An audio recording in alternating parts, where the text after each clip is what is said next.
इस काव्यावर कहानी शुरू होती है नैना से, जो एक मासूम और अप्रतिम सौंदर्य की धनी वह देवबन नामक पहाड़ों पर बसे एक छोटे और प्राचीन कस्बे में रहती है। देवबन की खामोश हवाओं में एक अनजाना डर और अजीब सी खामोशी लिपटी है। स्थानीय लोग फुसफुसाते हैं कि कस्बे के बाहरी छोर पर मौजूद शीश महल एक सदियों पुरानी हवेली स्थापित है। किंवदंतियों की आधी रात को बेजान चीजों में जान आ जाती है। परछाइयां दीवारों पर नाचती हैं, टूटे हुए आईने में किसी का चेहरा दिखाई देता है और कभी कभी एक बेसुरी धुन हवेली के कमरों में गूंजती है। नैना बचपन से ही शीश महल के किस्से सुनकर बड़ी हुई थी और दूर ही रहती थी, लेकिन नियति का खेल अजीब। कॉलेज में पढ़ाई पूरी करके वह देवबन लौटी तो शहर में आवास की कमी के कारण उसे मजबूरन शीश महल के एक छोटे से हिस्से को किराए पर लेना पड़ा। नैना खुद को समझाए, यह सब मन का वहम है।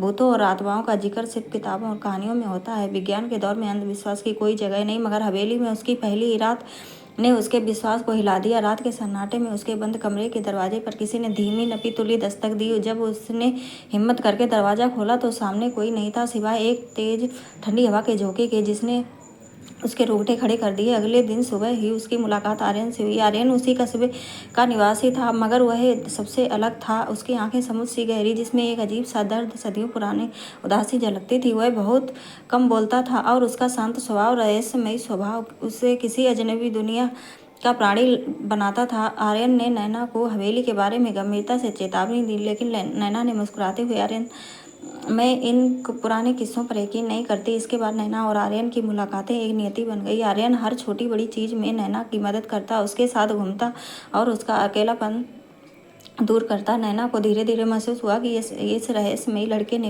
के बिना उसका दिन अधूरा है। उनकी यह दोस्ती बहुत तेजी से एक गहरे मासूम प्यार में बदलने लगी, लेकिन शीश महल का साया अभी भी मौजूद था। नैना को अक्सर हवा में किसी इत्र की पुरानी भीनी भीनी खुशबू आती।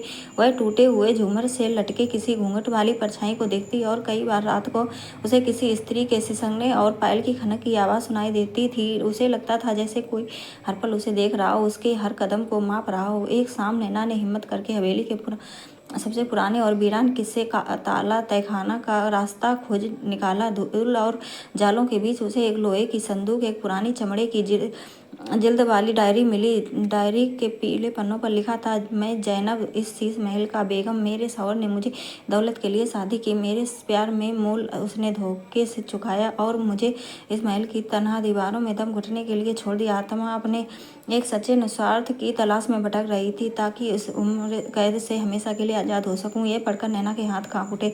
तभी किसी ने पीछे से उसका कंधा छुआ और आर्यन था। उसकी आंखें सामान्य से गहरी लग रही थी। उसने धीमी मगर दृढ़ आवाज में कहा, नैना, तुम्हें इस तहखाने में नहीं आना चाहिए था। नैना ने डरते हुए पूछा, क्या तुम छिपा रहे हो आर्यन?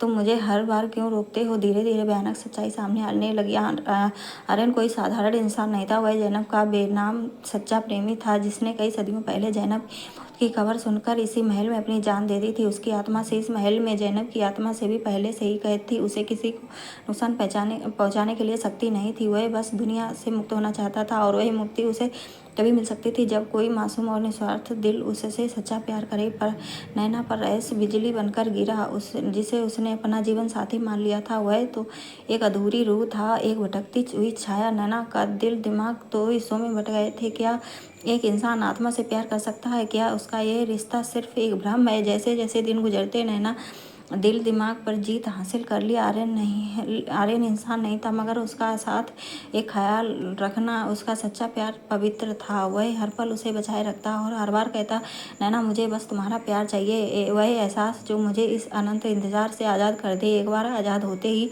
मैं तुम्हें हमेशा के लिए छोड़कर चला जाऊंगा। कहानी का निर्णायक मोड़ तब आया जब हवेली में खौफनाक घटनाएं अपनी चरम सीमा पर पहुंच गईं। दरअसल जैनब की ईर्ष्यालु और प्यासी आत्मा, जो अभी भी महल में कैद थी, नैना की खुशी और प्रेम से जलने लगी। वह चाहती थी कि नैना भी उसकी तरह तन्हाई और इंतजार के अंधेरे में बर्बाद हो जाए। एक तूफानी रात जब बिजली कड़क रही थी, जैनब की आत्मा अपनी पूरी शक्ति से नैना को तहखाने में खींच लिया। नैना गले पर एक आदर्श बर्फीली पकड़ कस गई, लेकिन उसने आर्यन एक तूफानी रोशनी के गोले में सामने आया। वह जैनब की ईर्ष्यालु आत्मा से भिड़ गया। यह लड़ाई केवल शक्तियों की नहीं, बल्कि ईर्ष्या और सच्चे प्रेम के बीच की थी। आर्यन, जो नैना के प्यार से शक्ति पा रहा था, उसने जैनब को उसकी ईर्ष्या के जाल से में कैद कर लिया। लेकिन इस भीषण संघर्ष ने आर्यन की आत्मा को बहुत कमजोर कर दिया। जाते जाते उसका शरीर गंभीर रोशनी में बदल रहा था। उसने नैना के माथे पर आखिरी बार उसकी ठंडी उंगलियों का स्पर्श किया। उसने फुसफुसाते हुए कहा, नैना, तुमने मेरी आत्मा को वह सच्चा इश्क दिया जिसने मुझे सदियों से तलाश रही थी।